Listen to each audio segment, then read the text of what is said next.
that start other careers and end up doing something else in life, something completely different than what they went to school for and college for, and they pretty much enjoy what they do.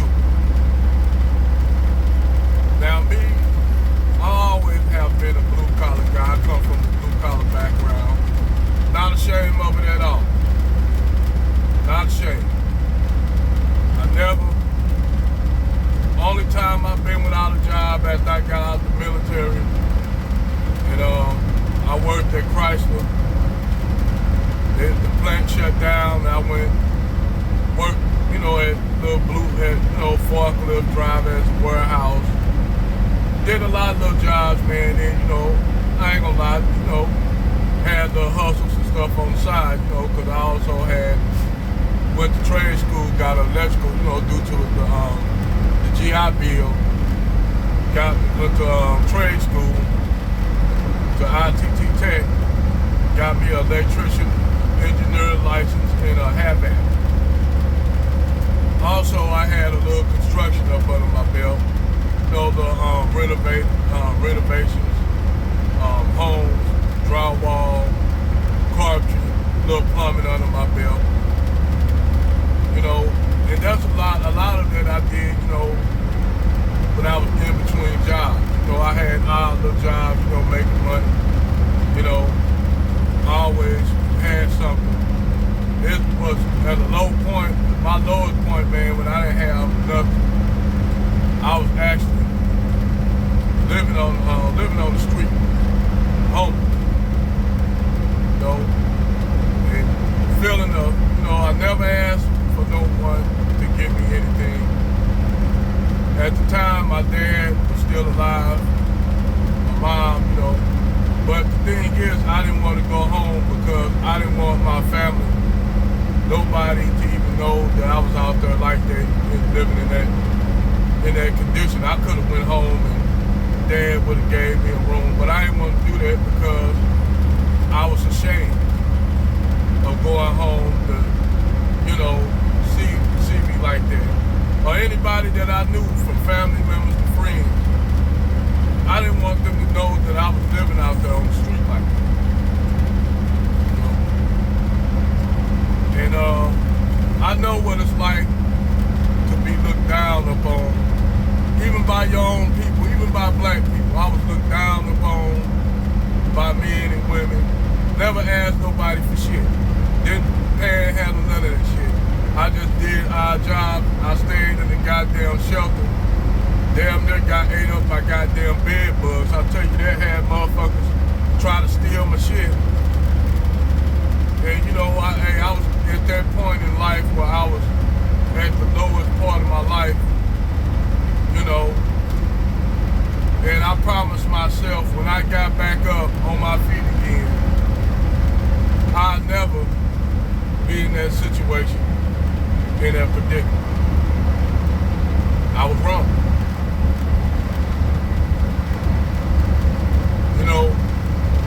I told you all about my marriage and shit like that. My first marriage. So, my wife, we decided to try to work our, marriage out. After she cheated, I put her out. So I took her back. I got sick.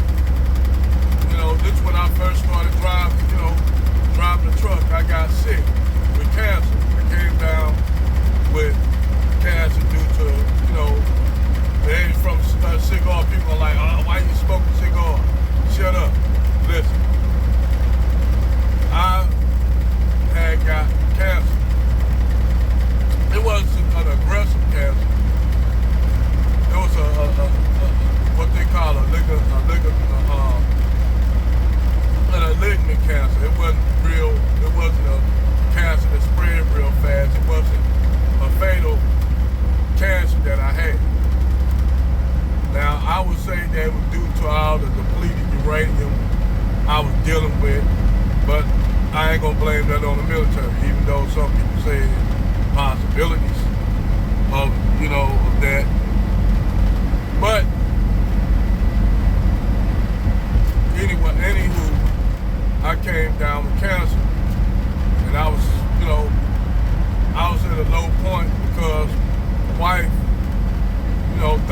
ex-wife, well, my ex-wife, my wife at the time, thought I wasn't gonna be off work, so she fucking bailed on me, jump ship on me. Which I expected that. I expected that. No hard feelings on her. I don't hold animosity or grievances. No. Then she got knocked up by the she was pregnant by the dude I call her cheating. So actuality, she decided to leave. I ain't say shit. So I got out of there, got back off chemo, got that out of the way, got back out on the road again. And the shit that I went through, man, I've been through a lot of shit, man, I'm telling you. And I can tell you how our people treat you when you don't got shit. I had more white, I'ma just be honest with y'all. I'ma tell people honest. I had more white people that offer me shit than my own black people. And that's fucked up to say, I have a problem with certain white people. But for most of the part, I had white people offer me shit, offer me jobs and shit, and I work for them. I ain't gonna even lie to you, I work for them. Work with some Mexicans. Some of the most hardest working SOBs you can ever work with. They'll bust their ass. Real talk, I'm real still. I have a lot of respect for Mexicans, especially ones that just come across, I have a lot of respect for those guys. They bust their ass. But one thing I noticed about them when I used to sit up there and drink them Dieguez beers and them Coronas and tequilas and shit with them, man, I noticed how those guys wouldn't bring in hardly shit. But they'll stack their money together. They had Mexican women stay in their man's corner. They stay with their man no matter how down and out that guy get. Those women stay with their meat. They'll roll and rock. They'll rock it with their meat.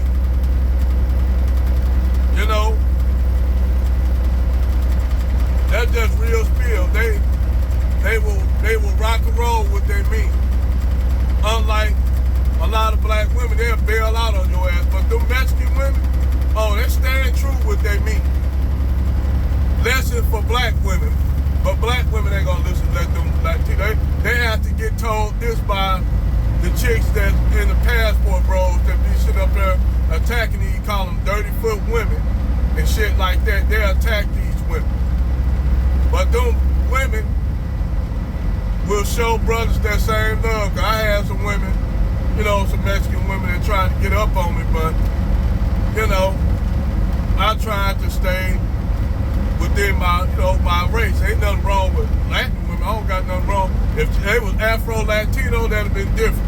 But I like my own. I don't give a fuck what people may say about me. Niggas may say, fuck y'all. I like my own. I love black women. Regardless how fucked up some of these sisters and shit that they do, I just love the physicality of a black woman. Particularly if she dark-skinned. That you get me right there. Chocolate sisters. Nothing against light-skinned or biracial sisters, but chocolate and brown-skinned women, woo! But, like I said, them women are rocking with their meat. Something that black American women need to learn from these foreign women. They need to learn this shit from these foreign women. But anyway, I was down and out, man. I got in this trucking game and got back out here, man, and drove for a company for a minute. Then I started stacking my bread up, lived in the truck for a year and a half. Just stacked my money.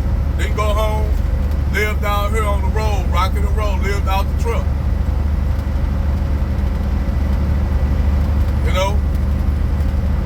And I stacked me up at least about 20 grand.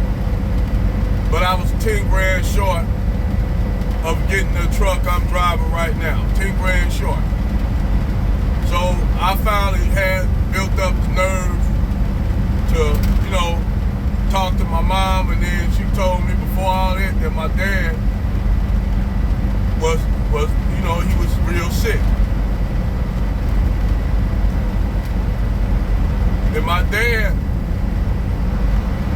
I don't give a fuck what nobody say. My dad,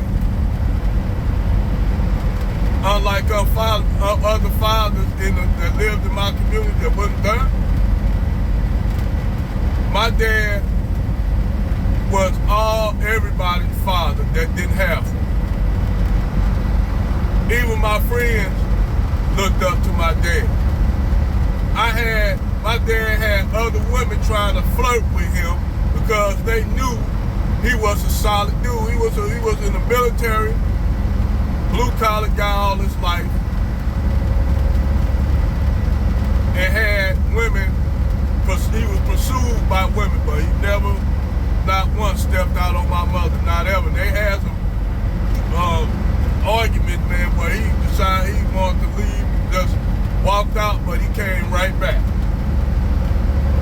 And they went in that room and in the bedroom and closed the door, a little bit of argument, and then you heard the damn bed. I ain't gonna tell y'all the rest of that, but that's how I got my, that's how I got my two sisters. But it was me and my brother first, then my two sisters came later. And I can say that I had a dad that was in my life, and he made me the man that I am today. And I ain't gonna say he didn't have his problems and shit, I remember one time I tried to challenge my dad, when I was 13, man, knocked my ass back down the side real quick. Then he gonna come back to me, what you want to eat? Real shit, I'll tell you, baby boy stole some shit from me. But my dad, he'll put them hands on us real quick. And I ain't talking about, he ain't getting no belt with us and shit. He threw them motherfucking hands. Now today, they'll say, oh, that's abuse. That's abuse of a child, man. My dad hit you with a motherfucking left hook, knock your ass out. I remember me and my brother got into a fight. Me and my brother was straight banging on white, just straight banging like two niggas. We wouldn't go no farther than bang, but we was just straight banging over some bull nigga ass shit. Banging, man. My dad came out, whooped both our ass.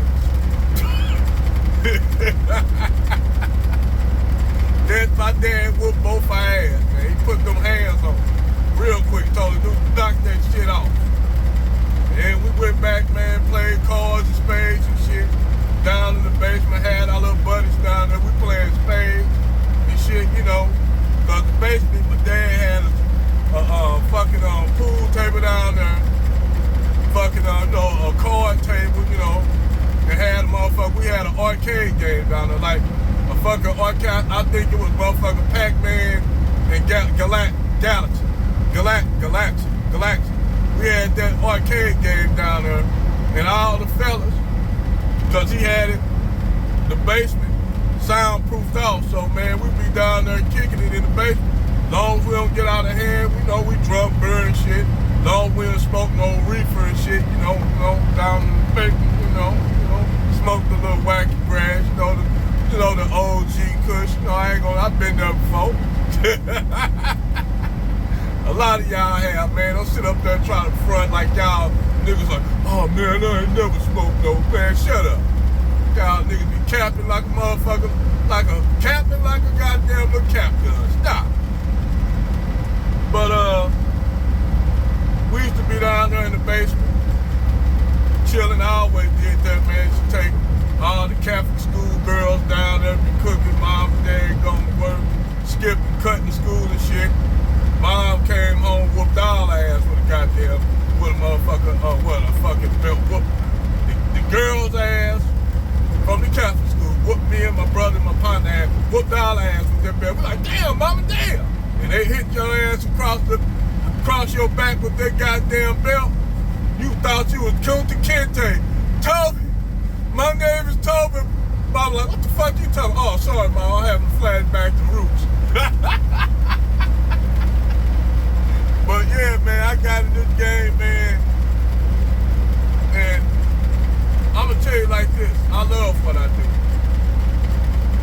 I love the places I've been. I love the money it gives me, where I can do a whole lot more shit.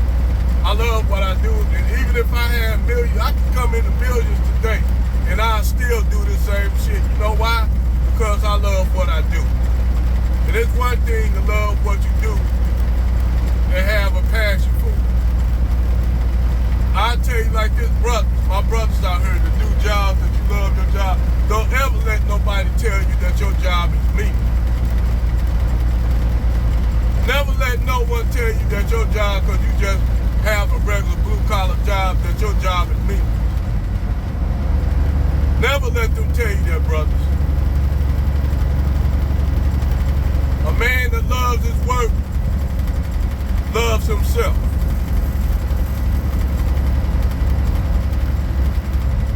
You know what? I'm gonna tell you like this. I've been some places, seen some things, seen a lot of shit that'll blow your mind out here. Especially when you're driving across the Mojave Desert or out there, driving up on 90 at nighttime, man, you'll see it at night, and you just stop. Just stop, pull your truck over, or your car over if you're driving across 90. Because I don't know if you all, into nature. I'm into nature. I'm a country boy. So I will stop and just look up at the heavens. And you see all the constellations, all the stars. You see the arm of the Milky Way, our galaxy that we live in. For some of you dumbasses who want to think we live on a flat earth. No, we do not. We live on a round sphere that's the third rock from our sun. Our sun is one of many of billions of stars. Some that'll make our star look like a fucking dot. Some stars that are damn near Earth size, they call white dwarfs and quasars and neutrons. Quasars and neutron stars.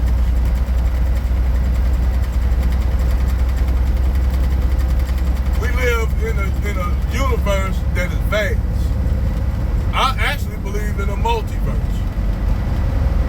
I believe that everyone has another person in this multiverse. Hell, I might be a goddamn tyrant. I might be a so-called tyrant in the motherfucking next, in another universe. The other universe, I might be a fucking a wealthy philanthropist. But I believe in multiverses, and I also believe,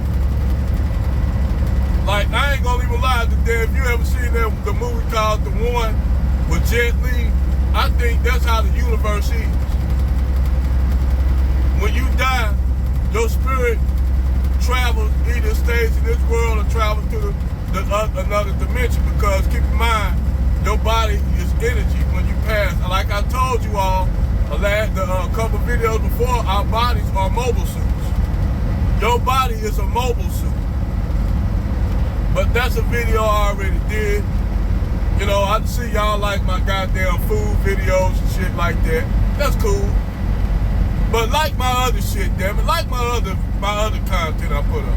I'm gonna be doing a video about food and shit. I actually got a lot of things that I'm working on. I'm gonna expand my channels, gonna make 2 other channels, gonna keep this channel the same, but I'm gonna have 2 other channels, one talking about comic book, movies, sci-fi, flicks, nerd shit. The other video, content, I'm gonna talk about pretty much food and shit. I'm gonna go out, go to different restaurants. Damn near like my boy with truck stops, drives, and restaurants. That guy used to Guyette, pretty much like the Black Guyette. I'm gonna do shit like that on this next channel. Man versus food. I'ma actually do that shit, man versus food, but the trucker version of it. So y'all stay tuned to those channels. Other than that, I'm up. Talk to y'all later if I wake up in one of my damn gear turning rants at the door. So catch y'all on the flip side. If y'all out here driving, be safe. Be safe and be careful.